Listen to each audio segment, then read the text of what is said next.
Elections are coming up, and Israelis have to judge this government on many things. October 7th, the war in Gaza, the strikes on Iran.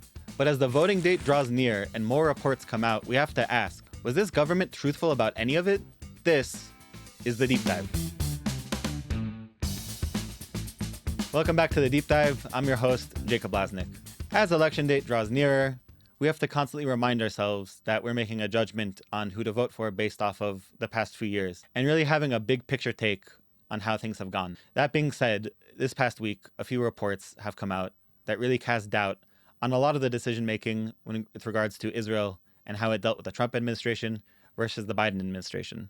That Israel will act until total victory is achieved and that it will reshape the entire face of the Middle East. However, statements from the late Lindsey Graham, as well as former Biden administration officials, show that not only has Israel had the lack of clarity, but also control on the situation that it has been putting out to the public for this entire time. This week, Netanyahu flew to the US to meet with Donald Trump at the White House, but it wasn't the grand reception that he usually receives. So we have to ask, is Israel slowly losing its seat at the table of countries shaping the Middle East? To discuss all this, we're joined again by author, co-founder of the Middle East America Dialogue, and former editor-in-chief of the Jerusalem Post, Yaakov Katz. Yaakov, thank you so much for joining us. It's great to be with you, Jake. Exciting times. Israeli elections are coming up. We're finally talking about policy, foreign and domestic again, and not actual, imminent security threats. It's always a fun time, for me at least. That being said, I think this past week has been very different than the past few weeks in terms of politics. It's less about, internal parties and their announcements and stuff, and more about actual, really big, concrete, I would say, developments or revelations that have come to light. And I thought you'd be a great person to talk to about this because I think they're big and heavily under-discussed. Before we lead into all of that, let's talk about the Netanyahu-Trump meeting. It was this week. There's a lot of secrecy going on around about it, but both sides are saying it was very productive. There's a lot of reports that new evidence was displayed, but there's also the reports saying that there's no new evidence being displayed. They're on the same page about everything. So what's the truth? What was about this meeting? What came out of it? What can we expect going forward? Well, I'm not sure there's truth anymore in anything, right? But you are right that both sides, the Americans and the Israelis, are portraying the meeting. The two words that I've heard from Israeli officials as well as Trump officials is productive and positive. What exactly does that mean? Unclear. But the fact that the positivity has to be stressed does, I think, indicate what there was a real concern here that Donald Trump would potentially, I don't want to say ambush Benjamin Netanyahu, but that Netanyahu could get what some people were calling Zelensky'd, that he could find himself in that hot seat. What happened to the president of Ukraine back in February of 2025, when he was really humiliated in front of the press and the media and just the entire world. The fact that this meeting, the eighth by Netanyahu together with Trump, the most that any foreign leader has had with the president since he returned to office almost 2 years ago, the fact that it was, there was no grand entrance at the South Portico entrance to the White House, no photos, no embraces, no cameras in the room, no questions. It was just an hour and change. It wasn't really long. There wasn't, us Israelis, we like to talk about what happened be'arba einayim, right? 4 eyes, the two of them just sitting together. There was no just the two of them sitting together.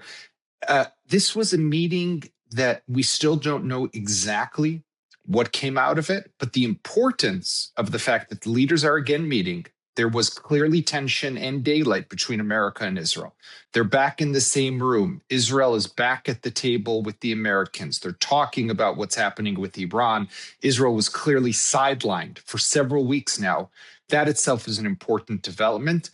But we do have to keep in mind, Netanyahu wants more. He's going into an election. You mentioned the election. He's going into an election. He wanted a warmer embrace. He wanted potentially Trump to say, yeah, give this guy a pardon. You're the best prime minister. I want to continue working with you, or something like that. He didn't get any of that, but he also didn't get the explosion. So I would say cautiously, good meeting, positive. Hopefully they are finding a way to work together. And really what is the most pressing issue for all of us right now is how to resolve the crisis with Iran. I see. I think what's really peculiar when we look at this meeting is, we're not entirely sure what was said and how it went. We're cautiously optimistic in the sense that the the balance wasn't tipped on like a negative side. But if we look at the Iran conflict right now, it has been an emotional roller coaster. Just a few weeks ago, there were the reports of the memorandum of understanding and the terrible terms that come along with it.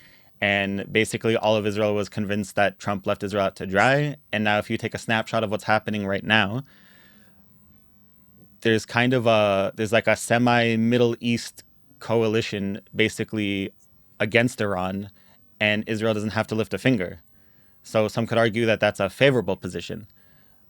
Or you could say, Jake, that Israel's not included, right? That Israel has been pushed aside. Yeah, that's and that the other this side coalition of it. Yeah. that has been correct, this coalition that has been created intentionally, Israel's not being invited to sit at the table, not being invited to participate, which is not a positive development. I mean, look, here's the hard reality is that if, for example, tonight, tomorrow night, next week, Donald Trump launches a massive assault against Iran, major airstrikes, Pickaxe Mountain, you name it, just like Israelis had thought was going to happen just a few days ago, and it never happened.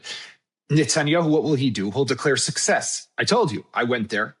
I convinced Trump. I got what I came for. If, on the other hand, tonight, tomorrow, next week, Trump announces another MOU, bad deal, Israelis feel they were left out to dry again, what will happen? The opposition will say, Netanyahu failed. So it's all being looked at right now. And this is, I think, the problem that we face at the moment. Everything is so highly partisan, very politically contested because of the election. But I mean, you and I both know that might be important for the politicians, but for the people, what's most important is how do we deal with this and address this issue? And there, my sense of it is that, yes, Netanyahu would prefer the military pressure continue. Pickaxe Mountain gets attacked because only America has the capabilities and the means to do that most effectively. That the Iranians are not given sanctions relief, are not given economic benefits, are not allowed back to the community of nations in the Gulf. But what's also clear is that Trump wants this war over, and the people around him, and you saw them sitting there on the couch opposite the Israelis. J.D. Vance, we just heard from him in a 3.5-hour episode with Joe Rogan, where he was talking about, going against the Israelis, talking about the Epstein files and talking about the pressure campaign against him and talking against Ben Gvir and Smotrich. It's clear where this guy stands. And therefore, I think that Trump right now wants to get this over with. The question is, how can he do that in the best way possible and still be able to declare some sort of victory? Because that's where he's struggling at the moment. From Israel's perspective, I think it's clear to everyone that, Netanyahu would want to continue and get a lot more effective, I'd say, results out of the strikes, rather than this kind of like tit for tat, oh, they struck our assets, so we struck theirs, but we're still kind of keeping up with the pretense of talks. But do you think it's in Netanyahu's back pocket that he could say, look, we've got the entire Middle East to rally against Iran, and it doesn't just have to be us anymore? Or is that kind of like lost on deaf ears? Look, there was that comment that came out, I think it was last week, by Bezalel Smotrich, the finance minister, obviously member of the security cabinet, where he said, look, this is the best case scenario for Israel. America's attacking Iran. Iran is attacking Gulf states. They're not attacking us. Why should we get involved if we don't have to? I think that's short-term thinking. In the longer term, in the bigger picture, what we saw on February 28th was really, when you look in the historical context, Jake, it was the united joint offensive, first ever, by Israel and America. Officers planning operations together, sharing intelligence together, planes flying side by side together, refueling tankers, refueling one another's airplanes. Nothing like this has ever been seen, in people who have, like myself, but people who have done this even for longer, covered and written about Israeli wars and military operations, never would have imagined something like this as possible. So we went from such a high to something of a low.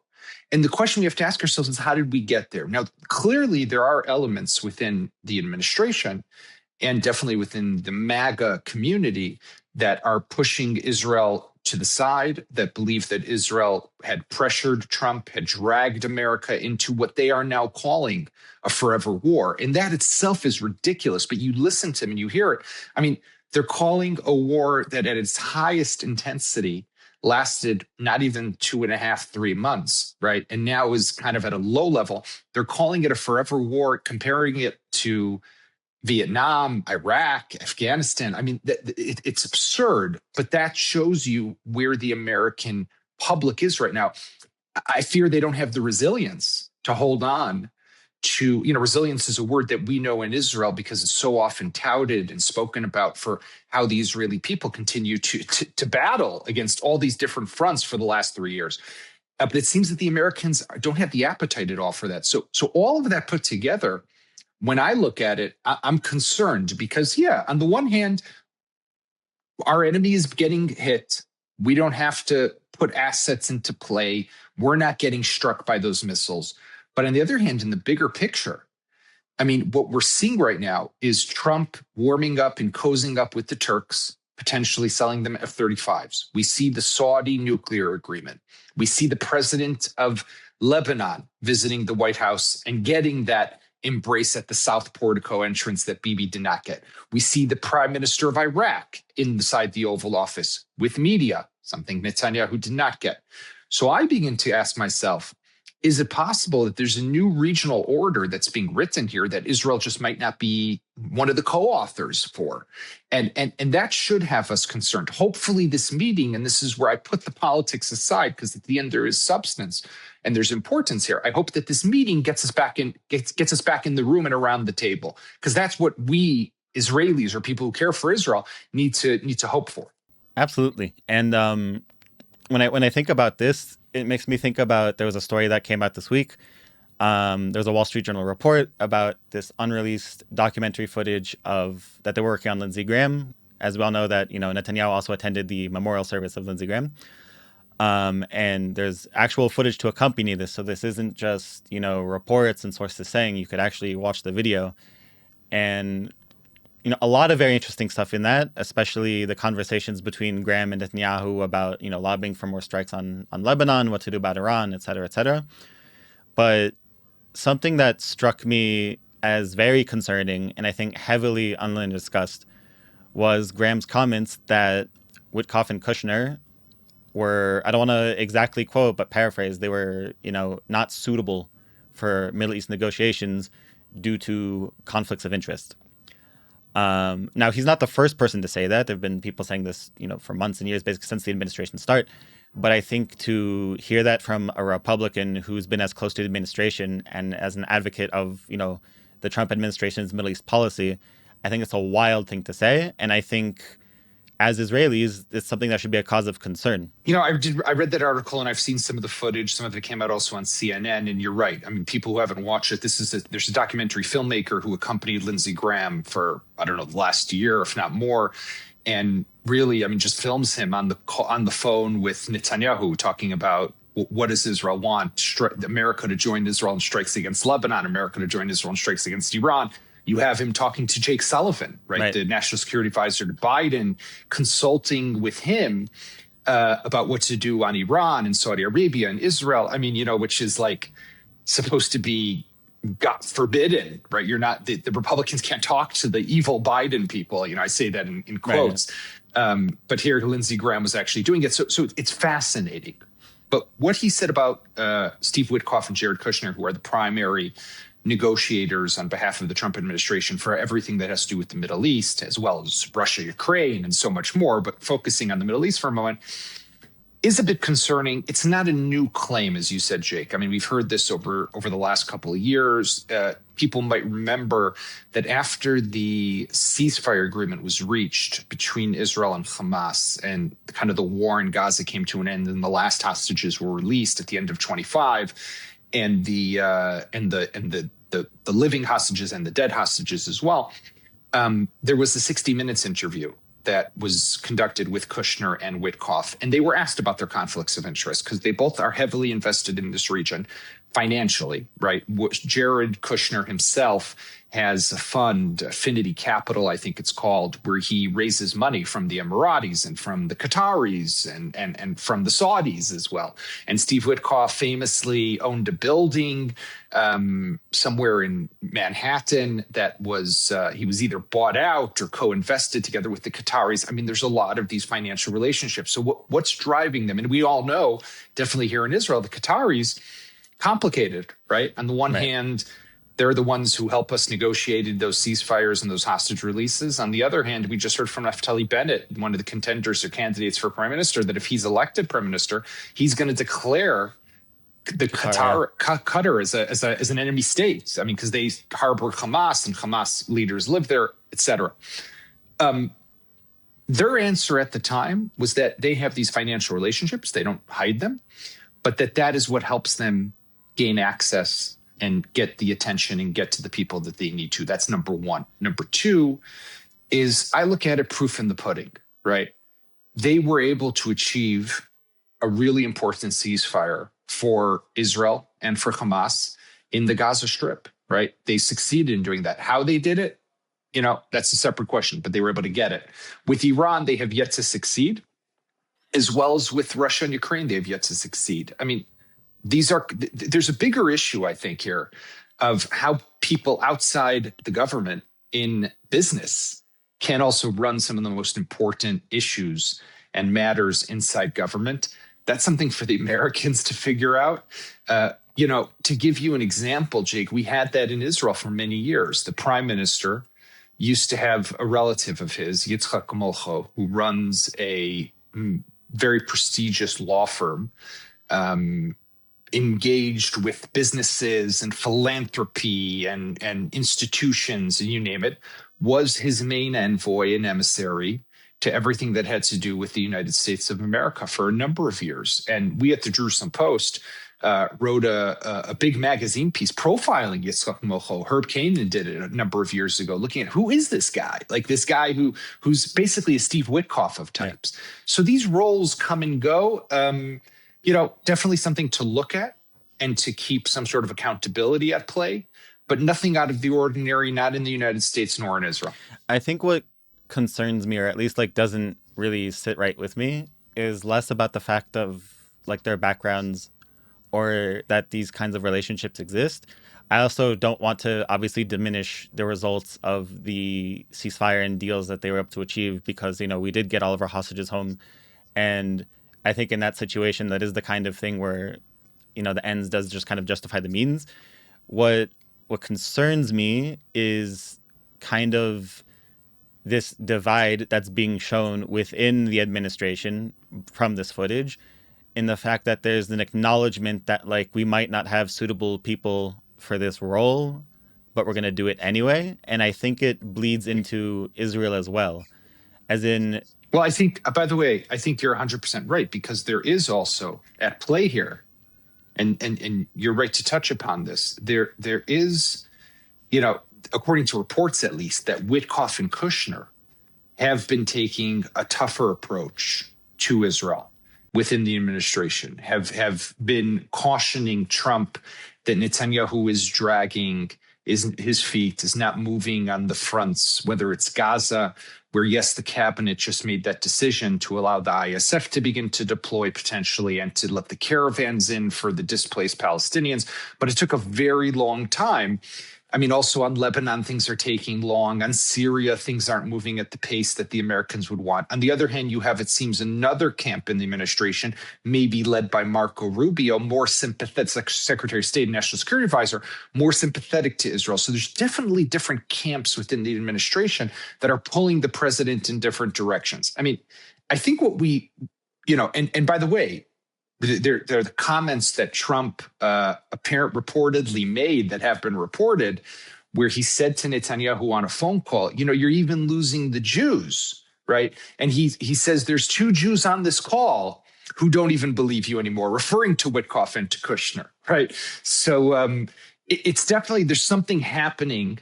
I think you're 100% right within how these roles are being played. But I mean, look, this is always going to be a tension, and there's always going to be a balance between what Israel can try to achieve and those who favor the Israeli policy as it's set by the prime minister and those who are against that Israeli policy.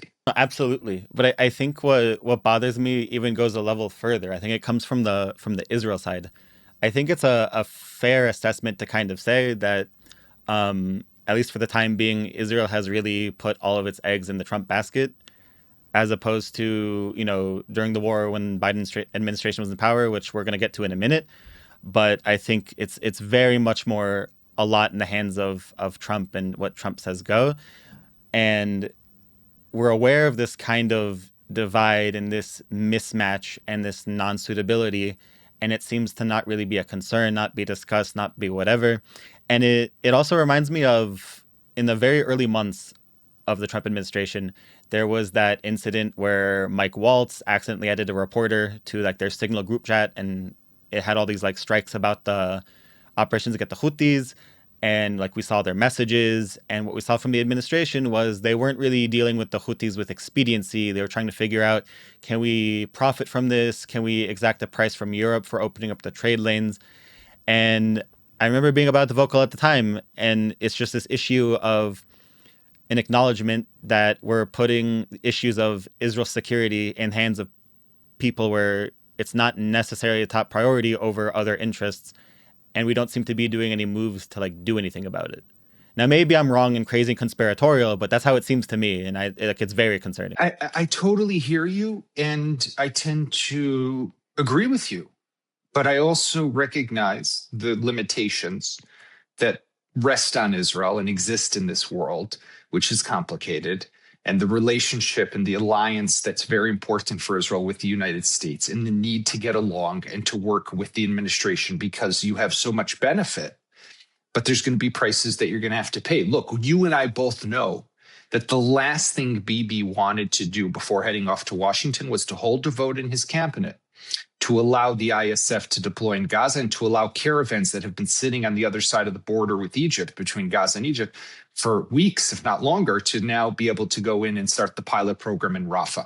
He doesn't want to be seen as making concessions to Hamas. Well, Hamas has yet to disarm, but he had to pay that price to A, get the meeting with Trump because the administration had been sidelining him, and B, maybe to get some other benefit out of Trump on the Iran front. It's always going to be a balance, right? And I think that might be the way that I look at how the Witkoff-Kushner role is here, and what we as a collective, as Israel, need to pay in terms of the price for being able to secure what you're right to point out are real, very clear security challenges and interests. The hardest thing for me to like internalize and deal with is, we also saw this week a very long piece by the New Yorker from former Biden administration officials who were kind of recounting and talking about dealing with Israel during the administration's time, and how these conversations went and policymaking decisions.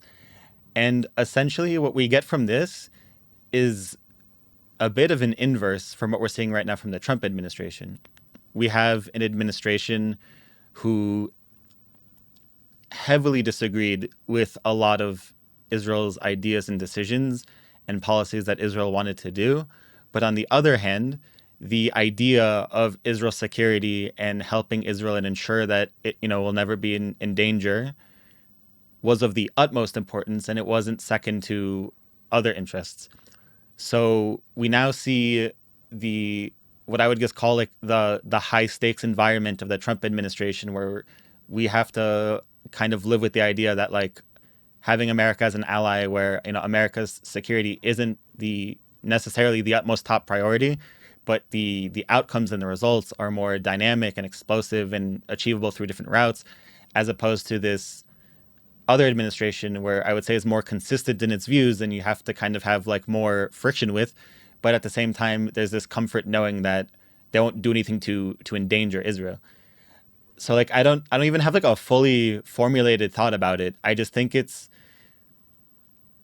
very interesting. I'm not really sure what's better in the long term. I don't know how to really make my way around it. So like I wonder what your thoughts on it are. I read that piece in the New Yorker, and I've had a lot of, definitely during the previous administration, but in the 2 years since, a lot of conversations with many of those people. I think all of them who I know personally, and they have real deep frustration with a number of things. First of all, they feel that they were played, and they make that clear in the piece. They feel that they were told that Israel was winding down the operation at multiple points along throughout the war in Gaza, only to see Israel continue to extend the operation. But I think what they feel even more is a sense of disappointment, real frustration that here was President Biden, who was expending real political capital within his party, within his administration, for his own legacy, standing by Israel in a way, as you just, I think, really accurately described, might have been against something, might have not liked the Israeli policy, but stood next to Israel or behind and supported Israel, paid a political price for it, and does not get the credit for it. And I think what a lot of people don't, the credit, by the way, from Israel, from Israelis, and from, let's say, the pro-Israel community in the United States. I think what a lot of people are stuck on is two issues during the war and the first year of it. One was the administration warning Israel, don't go into Rafah, which Israel eventually did. And the second was the withholding or the delay to that shipment, that one single shipment of 1-ton bombs to Israel. Both of them were problematic. I'm not going to say they weren't. And I think that the delaying the munitions particularly was bad. But when you look at the bigger picture, you had a Democratic administration. And by the way, Jake, when we look at Democratic and potential administrations in the future, and we think about Biden, I mean, this is something that will never happen again, at least for the foreseeable future within the Democratic Party. So I think that what I want people to really understand is that you have two presidents who are very different from one another. One is Joe Biden, one is Donald Trump. Both of them are highly supportive of the state of Israel, with nuances, with differences, with their own little quirks, but highly supportive. When we look to the future, come the election of 2028, and who's going to be president in 2029, we're not going to have a Joe Biden and we're not going to have a Donald Trump. It's going to be something completely different in both parties. And I think that the Israeli people don't yet fully appreciate what's coming. And I think we could have played it differently. So I read that piece in the New Yorker. I have these conversations with Blinken and Sullivan and Phil Gordon and all those different people who are quoted in the article over the years. And I feel like we missed an opportunity because we could have potentially set the way to have a better relationship with whatever's coming down the pipeline in the Democratic Party, which is going to be very different and very challenging for Israel. But the same as might happen if it's a J.D. Vance administration. So Israelis need to get really mature and serious about the relationship with the United States. I think there were some revelations in that piece too, which are also cause for concern, not necessarily because of partisan issues. I think, when I read that piece, there was a lot of talk about how the Biden administration kind of warned the incoming Trump administration that, this is going to eventually lead into Iran. And me personally, I don't know if I just tend to connect things that aren't necessarily so connected, but, when Operation Rising Lion happened, we were all very impressed. We caught Iran by surprise. There was an imminent threat. We took out these assets in record time. We got the U.S. to strike, Operation Midnight Hammer, and we, job well done. We removed the threat. Absolutely historical. A few months later, we had to do it again. And already I start questioning, how successful was the first operation? How, if this threat was so imminent again, how did we let this build up? And then when I see that, there's also reports that Netanyahu has been trying to get the U.S. to strike Iran for decades. But when I see that already the administration is telling the switching administration that they're trying to get to Iran, it really casts doubt on this idea of the actual imminent threat whatsoever. And it also makes me think that, elections are coming up, and I feel that the Israeli public actually doesn't really know anything about the decision making that's been happening over the past 3 years. There's a lot to unpack there, I know. Jake. This is all in my head, but yeah. No. I mean that in a good way, because these are all very important issues. I mean, first of all, look, when it comes to Biden's view and that administration's view on Iran versus the Trump view, the Biden administration was against an attack against Iran, right? The Obama administration was against it. The George W. Bush administration was against it. I mean, let's just remember that over the years, Netanyahu has tried repeatedly in 2010 and 2012. Prior to that, Olmert tried with Bush in 2008. And of course, during the time with Biden, to get the president of the United States to join Israel or to launch himself an attack against Iran. And all of those presidents refused until Donald Trump came along. Now, we all remember in the first operation in the 12-day war in June of 2025, when Israel launched the attack, which clearly had the consent of the United States, but America was not yet a part to it, the initial statement that came out of the White House, you might remember this, Jake, was, we got nothing to do with it. It's not us. And, don't attack us, basically, because if you attack us, we'll attack you. But really, it's got nothing to do with America. And then as the hours passed and it was clear that this was a real big success by Israel, suddenly Donald Trump was on every TV station talking to every single newspaper in America and saying, this is incredible, this is amazing. And that paved the way. Even more, he said, we have Iran surrounded. It just kind of gradually shifted from Correct. Israel to we. Yeah. Correct. It became we, and then Midnight Hammer happened and they struck the facilities.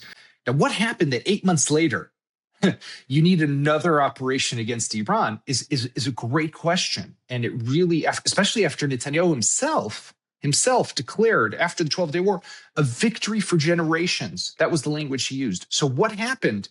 Generations is usually not 8 months. It's usually a little longer. What changed? Now, clearly something the public was not told the real truth. And this is going to be the problem. And we never fully know. We only know what we know. We don't really know what the extent of the damage is now. Who's really in charge of Iran? What are they really rebuilding? What really is happening at Pickaxe Mountain? How much are they developing when it comes to ballistic missiles? And there is, when you you keep those questions in mind, and then you throw into the mix the fact that we, the Israeli people, will be going to an election in just under 3 months, where you can make a strong argument that another war and a resumption of hostilities with Iran and missile attacks and airstrikes could benefit the prime minister, then how do we know what's happening is good or bad, or for the right reasons or for the wrong reasons? We have a real challenge here. And I think this touches on a bigger issue, that we don't have correct checks and balances within the system of government. We don't have enough transparency in how these decisions are made. And we don't really know what the real interests are. Similar to what you mentioned about Witkoff and Kushner. I mean, there's other interests here for the government that's in office that currently, according to polls, is not going to get a majority, is going to potentially lose the upcoming election. And they don't want to do that. Yeah. So as you said, like, we're tying it to the fact that, elections are coming up in 3 months or so, October 27th. Is there, like, I would obviously love to touch on everything said about checks and balances and not enough transparency, but that's like a whole other series of episodes that I'd love to talk about, and many other examples. But to keep it relevant to right now, I just left with a question of, is there truly a way for the Israeli voter to actually get enough information to come to an actual objective decision about the success of this administration in time for the elections? Because I know we're not going to get a probe. That's not going to happen before elections. And Iran is just evolving from day to day. So can anyone really say with full confidence that they're making an informed decision on, like, the success of this government, or is it all just based off of what we've been exposed to? Is there anything we could do about it? I'm not sure what we can really do about it, to be honest. I mean, I think that I'm a big believer in accountability. I'm a big believer in transparency. I'm a big believer in the need to continue to, for the media to be that watchdog and to follow and to track and to make sure to ask the questions like those that you're asking. I mean, I think when you're putting your finger on the fact, okay, conflicts of interest that you say it troubled you and is underreported, I think it's important. Can that change things? That's always going to be the great challenge that we face. But I think that we, especially right now, getting back to what we started with, the Netanyahu-Trump meeting and what we said then, was it a success or was it a failure? Did it provide the results that Israel needs, or did it provide the results just that Netanyahu needs? Sometimes is it the same or is it different? I mean, these are really tough questions that we don't know what the right answer is always. And, in the highly politicized environment that we live in and the highly partisan reality that exists in America and in Israel today, nuance is needed. I think being in the center and the ability to say, okay, maybe it's good for Bibi, but maybe it's also really good for Israel. Right. Or maybe it's not good for Israel and it's only good for Bibi. I mean, we have to be able to look at it, but you can't just look at it in black and white terms. That's what bothers me. So when everybody says, oh, no media was allowed in, there was no greeting at the South Portico entrance, terrible, humiliation of Israel. I mean, come on, you don't really know what happened in the meeting. So how can you say that? Right. But on the other hand, for Netanyahu to say the best meeting ever with Donald Trump, I mean, really? Based on what?